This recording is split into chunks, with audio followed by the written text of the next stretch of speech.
Bonsoir à tous, j'espère que vous vous portez bien. En tout cas, pour ma part, je vais très bien.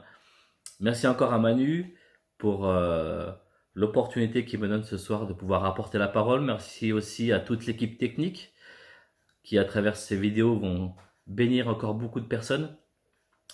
Et j'aimerais qu'on puisse juste commencer tout de suite par remettre ce moment. Et Père, je veux te remercier parce que tu es Dieu. Il n'y a point d'autre Dieu comme toi. Et c'est vrai, Papa, ce soir, on veut te remercier pour ce moment, pour ce temps où nous allons puiser dans ta parole, voir qu'est-ce que tu veux encore nous dire ce soir. Seigneur, je te rends grâce, je te remercie, parce que tu es là avec nous. Gloire à ton Saint-Nom, Père. Amen. Yes, merci, Seigneur Jésus. Alors ce soir, nous allons parler d'un sujet qui me porte sur le cœur depuis pas mal de temps. Et j'aimerais commencer par le premier verset avant de donner le titre de la prédication de ce soir. Nous allons prendre donc le verset dans Acte 2, verset 42. Et il est dit, il persévérait dans l'enseignement des apôtres, dans la communion fraternelle, dans la fraction du pain et dans les prières. Et c'est vrai que j'ai commencé, à travers ce verset, à chercher un petit peu des livres, des enseignements, des choses qui parlent de ça. Et c'est vrai que nous voyons qu'il y a beaucoup de choses, beaucoup de livres sur comment enseigner ou sur juste simplement divers enseignements dans la parole, en passant que ce soit dans l'Ancien Testament, dans le Nouveau Testament, que ce soit des enseignements profonds, comme par exemple dans l'Apocalypse, des recherches, etc. Il y a beaucoup de livres dans le domaine de l'enseignement. Il y a beaucoup de livres aussi également dans le domaine de la prière, être un combattant dans la prière, comment prier, etc. Il y a aussi pas mal de livres sur la Sainte Seine, mais c'est vrai qu'il y a très peu de livres sur la communion fraternelle. Et du coup, ce soir, j'aimerais qu'on puisse parler ensemble de la communion fraternelle et qu'on puisse voir cette communion fraternelle différemment, qu'on puisse ouvrir nos yeux et dire Seigneur, c'est vrai que je veux voir ce soir la communion fraternelle différemment. Donc dans le premier passage que nous avons pris dans Acte 2, au verset 42, il persévérait dans l'enseignement, dans la communion fraternelle, dans la fraction du pain et dans la Sainte Seine. Et dans les prières, pardon.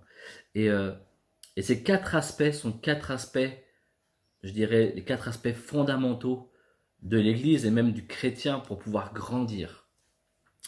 Alors aujourd'hui, ce thème de la communion fraternelle est un thème tellement simple, mais où nous avons tellement, tellement, tellement à grandir parce qu'il y a tellement de choses que nous pourrions voir là-dedans. Mais le temps est assez court, donc nous allons essayer déjà de commencer à regarder ce que la parole nous dit par rapport à la communion fraternelle. Bon, le premier point de ce soir, c'est pour qui est la communion fraternelle?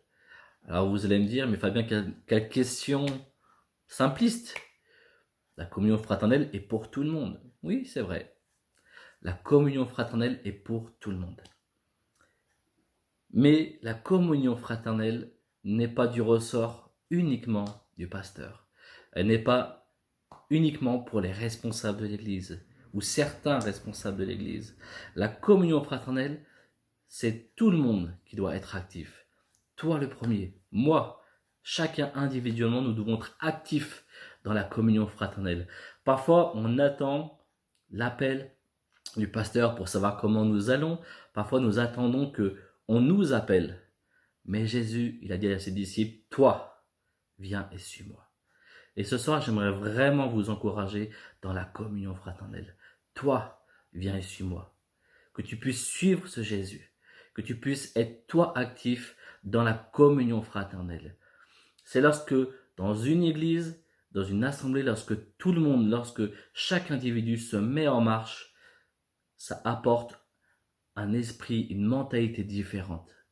Et c'est pour ça que c'est important que la communion fraternelle soit aussi à la base et une chose fondamentale dans l'Église.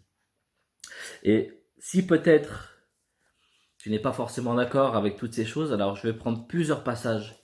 Je vais prendre 7 versets qui parlent justement de la communion fraternelle. Le premier passage, on le trouve dans Jean 13 au verset 34, où il est dit « Je vous donne un commandement nouveau. Aimez-vous les uns les autres comme je vous ai aimé.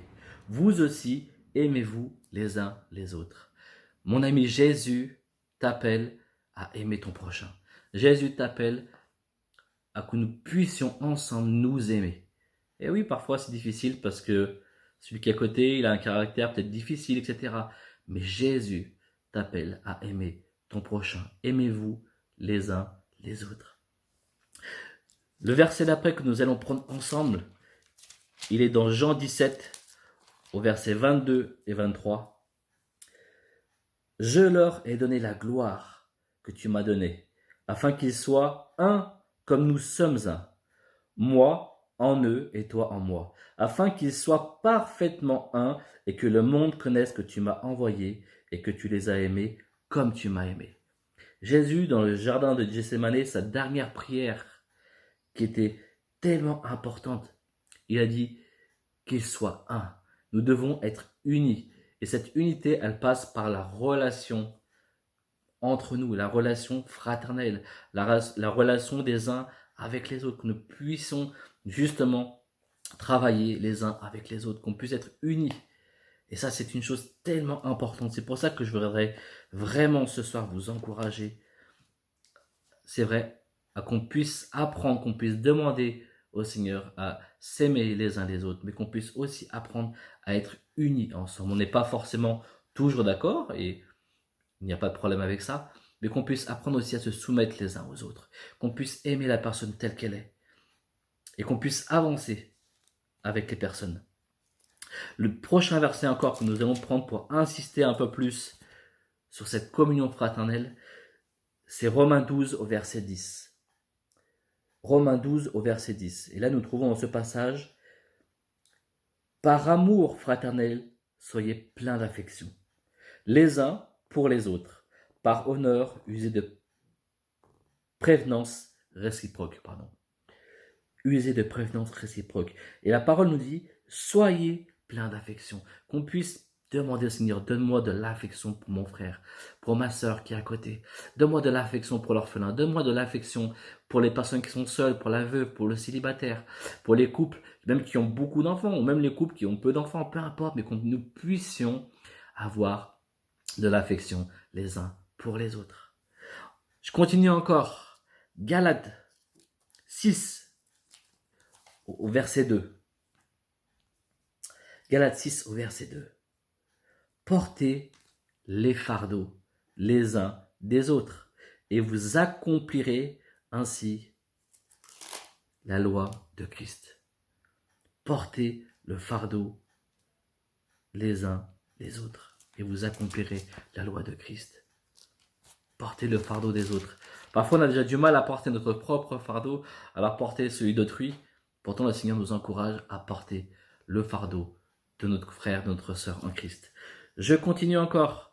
1 Corinthiens 12, verset 25. Afin qu'il n'y ait pas de division dans le corps, mais que les membres aient également soin les uns des autres. Que nous prenions soin les uns des autres. Et pour prendre soin des uns et des autres, ça passe effectivement par l'amour, mais par la relation. Comment est-ce qu'on peut arriver le dimanche et dire « Oh mon frère, ma sœur, comment vas-tu » Alors parfois on ne connaît même pas son prénom. Parfois, on ne connaît même pas ses origines.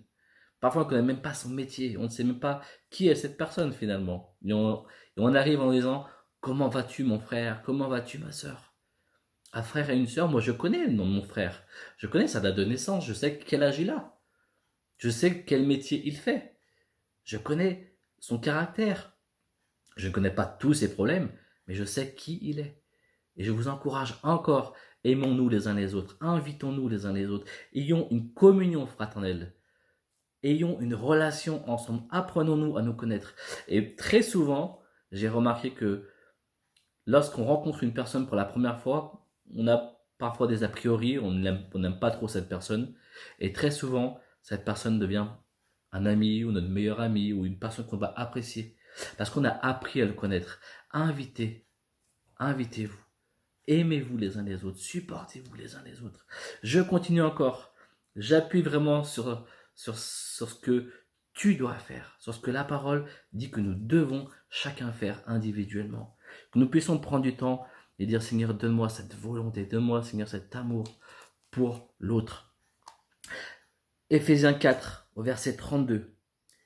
Et là, il dit, soyez bons les uns envers les autres, compatissant, vous pardonnant réciproquement comme Dieu vous a pardonné en Christ. Soyez bons les uns envers les autres, compatissant, vous pardonnant réciproquement comme Dieu vous a pardonné en Christ. Qu'on puisse, comme la parole a dit, qu'on nous puissions être bons les uns envers les autres, qu'on puisse s'aider, mais que nous puissions aussi nous pardonner les uns et les autres. Lorsqu'on nous a blessés, lorsque peut-être le caractère de cette personne ou les blessures de cette personne vont rejaillir sur nous, qu'on puisse apprendre à pardonner. Jésus a pardonné. Jésus, à la croix, il a pardonné à ceux qui l'avaient crucifié. Il a même dit aux brigands, ce soir, tu seras avec moi. Nous puissions apprendre à pardonner simplement, en toute simplicité. Et je termine cette première étape par 1 Thessaloniciens chapitre 5 et au verset 11. C'est pourquoi exhortez-vous réciproquement et édifiez-vous les uns les autres, comme en réalité vous le faites. Paul nous encourage. Jésus nous donne un commandement nouveau où il nous a dit aimez-vous les uns les autres. Et Paul nous encourage dans ce passage à nous exhorter les uns les autres, à nous édifier les uns les autres. Mais comment pouvons-nous nous édifier les uns les autres? Comment pouvons-nous nous exhorter les uns les autres si on ne se voit jamais, si nous n'avons pas de relation ensemble? Aujourd'hui, nous sommes, j'ai envie de dire, dans une génération 2.0, où nous avons la chance, comme ce soir par exemple, de pouvoir se voir par le biais de réseaux sociaux, ou par le biais justement de vidéos. Il existe tellement de choses aujourd'hui. Même le fait simplement d'appeler. Parfois, nous ne pouvons pas nous voir. C'est vrai que nous sommes passés par des mois difficiles en France par rapport au confinement, mais que nous puissions justement, avec toute cette technologie, nous appeler les uns les autres.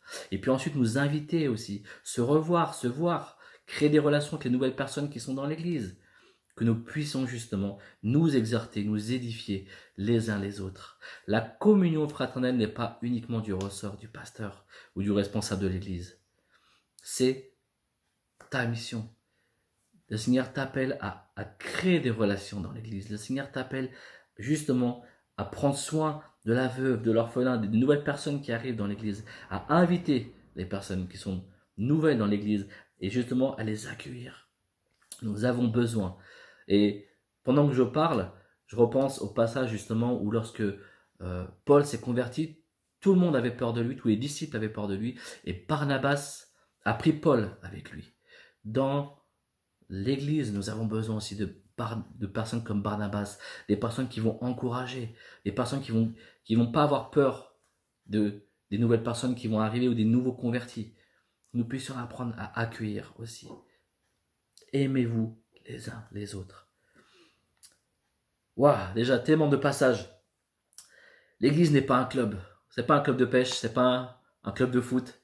On ne prend pas sa carte, on ne devient pas membre dans une église pour venir le dimanche de temps en temps, participer à des événements. Non, l'église c'est une famille en Christ. Jésus nous appelle, Jésus t'appelle justement à ce que nous puissions nous supporter les uns les autres. Tellement de points, tellement de versets dans ce premier point qu'on a pu voir ensemble. J'espère que déjà, ce que nous avons pu voir, que tu puisses comprendre que c'est ta mission. C'est ta mission justement d'être actif dans la communion fraternelle de l'Église, dans l'assemblée où Dieu t'a placé. Et justement, en parlant d'assemblée et d'église, le deuxième point, c'est la fidélité. La fidélité? Quel est le rapport avec la communion fraternelle?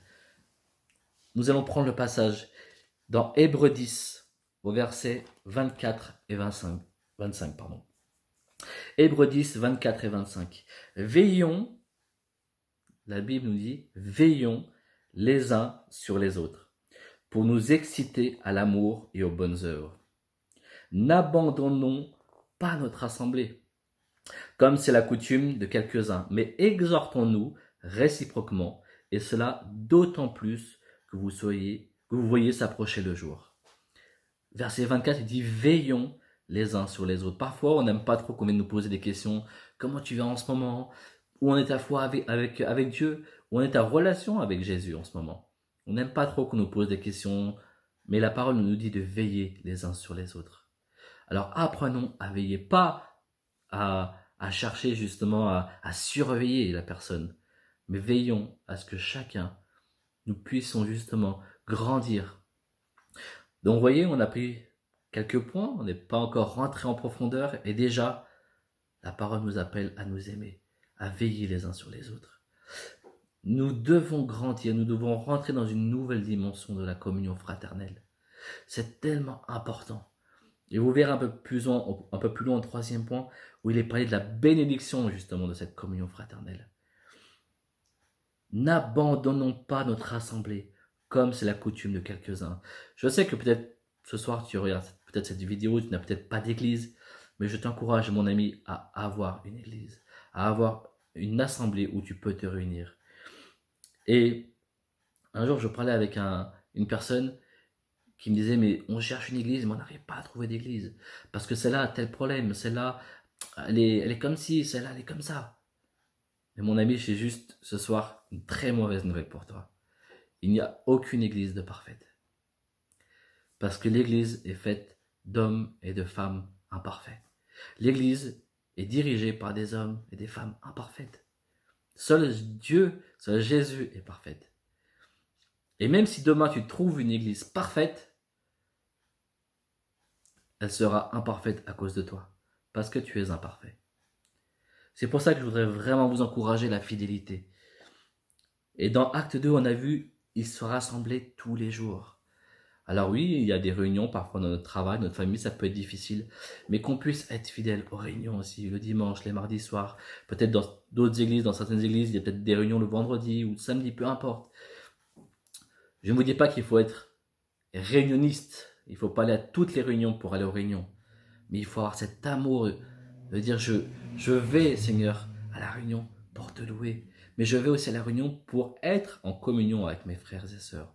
Qu'on puisse prendre aussi du temps un petit peu dans nos réunions, un peu avant ou un peu après, pour discuter les uns avec les autres, se dire bonjour, comment tu vas, discuter, s'inviter, justement, prendre le temps de pouvoir s'inviter les uns chez les autres, de prendre des numéros de téléphone, de pouvoir s'appeler.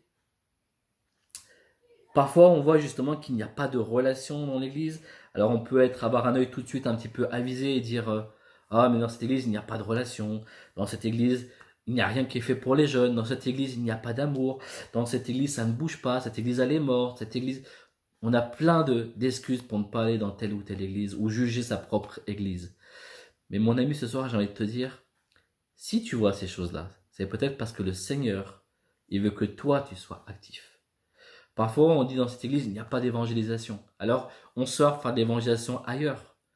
Et peut-être que le Seigneur, il t'appelle toi, justement, à faire de l'évangélisation dans l'église. Peut-être que le Seigneur t'appelle toi, justement, à commencer à créer une banque alimentaire pour bénir les frères et les sœurs de l'église, mais aussi ceux du monde. Peut-être que le Seigneur t'appelle toi à faire des choses dans l'église pour bénir les frères et les sœurs dans l'église. Parfois, justement, même très souvent, on a tendance à juger et à voir tout ce qui est mal, tout ce qui est mauvais dans l'église. Mais moi, j'aimerais juste t'inviter ce soir et te dire que la communion fraternelle, c'est aussi la fidélité dans l'église, mais c'est aussi bénir les autres par tes actions, par ce que tu fais. Il y a un autre passage dans la parole qui dit aussi que tout ce que tes mains trouvent de bon à faire, fais-le. Que nous puissions apprendre aussi à bénir les autres, à prendre du temps sur notre passion, sur notre famille, même parfois, pour bénir nos frères et nos sœurs dans l'église. Le temps passe, alors j'aimerais juste aller un petit peu plus loin et aller au troisième point. Et nous allons lire le passage dans 1 Jean au chapitre 3, versets 17 à 18. 1 Jean 3, versets 17 à 18. Si quelqu'un possède les biens du monde et que voyant son frère dans le besoin, il lui ferme ses entrailles, comment l'amour de Dieu demeure-t-il en lui?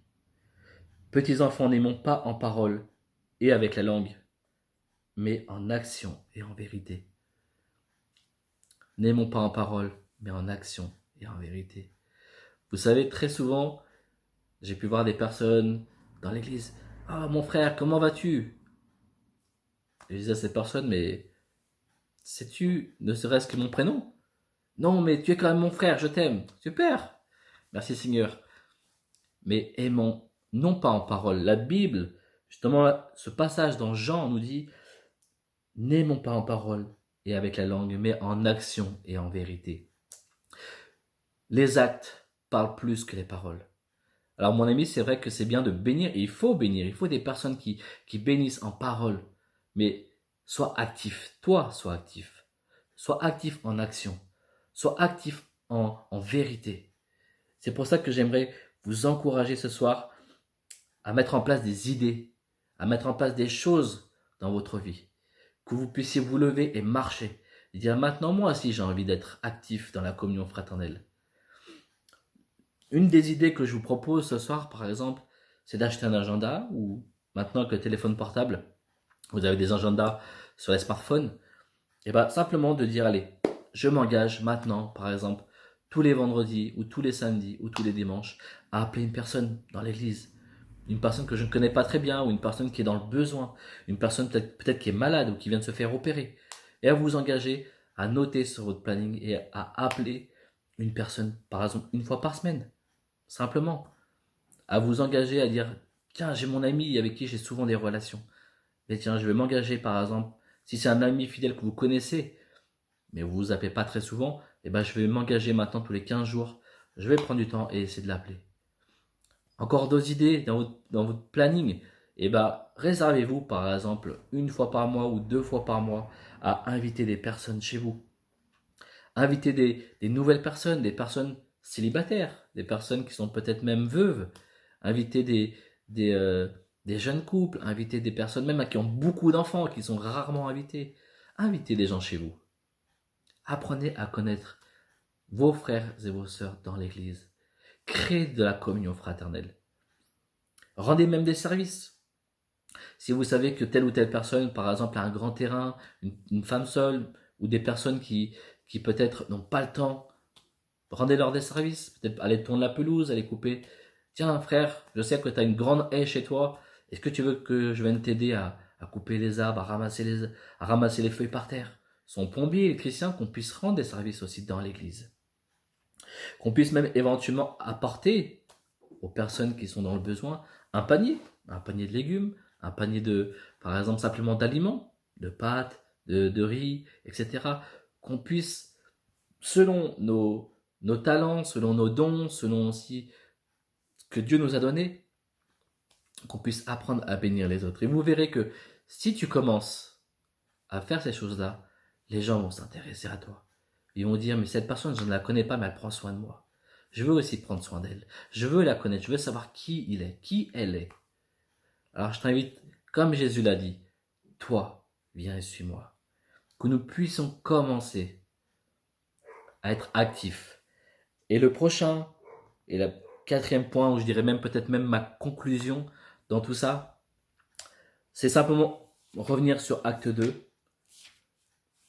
Acte 2, versets 42 à 47. On va prendre cette fois tout le passage où il est dit, donc on a déjà vu une première fois, il persévérait dans l'enseignement des apôtres, dans la communion fraternelle, dans la fraction du pain et dans la prière. Mais la suite, c'est une suite de bénédictions.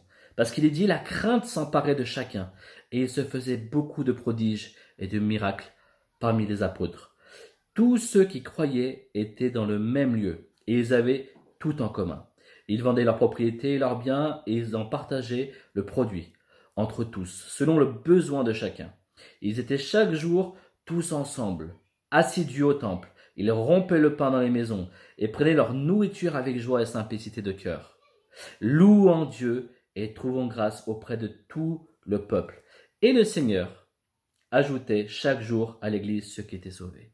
On voit dans ce passage que lorsqu'il y a l'unité, lorsqu'il y a l'amour, lorsqu'il y a la communion fraternelle dans l'Église, dans l'assemblée locale, on voit déjà le début, il y avait des prodiges et des miracles parmi eux.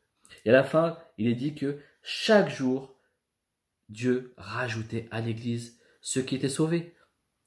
Lorsque l'amour est parmi nous, lorsque nous sommes unis, Être uni, ça ne veut pas dire être d'accord avec tout le monde, sur toute chose, mais être uni dans l'amour, être uni en esprit, se soumettre les uns aux autres, se pardonner les uns aux autres.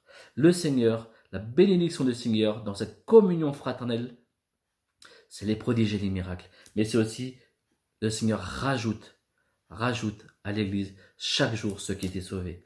Et j'aimerais juste terminer encore par ce passage qui est mon chapitre préféré dans la parole, c'est le psaume 133. Et où il est dit, voici, ô qu'il est agréable, qu'il est doux pour des frères de demeurer ensemble. C'est comme l'huile précieuse qui, répandue sur la tête, descend sur la barbe d'Aaron, qui descend sur le bord de ses vêtements. C'est comme la rosée de l'Hermon qui descend sur les montagnes de Sion. Car c'est là que l'Éternel envoie la bénédiction, la vie pour l'éternité. Mon ami, la communion fraternelle emmène la bénédiction de Dieu. La relation dans l'Église, l'amour, l'unité, le pardon, la relation des uns avec les autres, prendre soin des uns et des autres, tout ça emmène la bénédiction de Dieu. Les prodiges et les miracles, le rajout de nouvelles âmes. Si Dieu voit que cette Église prend soin des nouvelles personnes, si Dieu voit que dans cette Église, on prend soin des veuves, des orphelins, des personnes qui sont en difficulté, des personnes qui ont vécu des choses graves, le Seigneur va forcément rajouter de nouvelles personnes. Mais si tu ne prends pas soin des personnes dans l'Église, pourquoi le Seigneur va-t-il rajouter de nouvelles personnes? Le Seigneur va les envoyer ailleurs. Il ne les enverra pas dans ton Église. Alors ce soir, j'aimerais vraiment t'encourager à rentrer, à ouvrir tes yeux et à rentrer dans une nouvelle dimension de communion fraternelle. Nous avons tellement à apprendre. Aujourd'hui, dans les églises, nous sommes tellement enseignés, il y a tellement de livres sur les enseignements. Et c'est vrai que nous avons besoin d'enseignement parce que l'église est dans un temps, je dirais, de séduction aussi. Et nous avons besoin de discernement.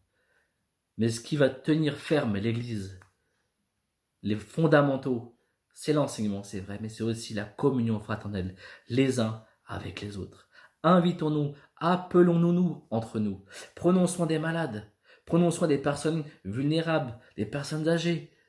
Apprenons-nous à prendre soin des uns et des autres. Seigneur, donne-moi de l'amour pour mes frères et mes sœurs. Seigneur, donne-moi l'opportunité, aujourd'hui, demain, cette semaine, de pouvoir appeler une nouvelle personne que je ne connais presque pas ou pratiquement pas. Donne-moi l'opportunité d'inviter des personnes nouvelles dans l'église. Amen. En tout cas, j'étais ravi ce soir de pouvoir apporter un petit bout de la parole. J'espère que cela vous a fait du bien. En tout cas, moi, ça m'a réjoui d'être avec vous. Ça m'a vraiment réjoui de pouvoir apporter sur ce qui est sur mon cœur depuis plusieurs semaines et vraiment vous encourager à rentrer dans une nouvelle dimension de la communion fraternelle. En tout cas, je vous embrasse tous et toutes. Que le Seigneur vous bénisse et j'ai hâte de vous revoir. J'ai hâte de pouvoir vous serrer dans les bras et j'ai hâte aussi de pouvoir vous inviter. Que le Seigneur vous accompagne et vous bénisse. Amen.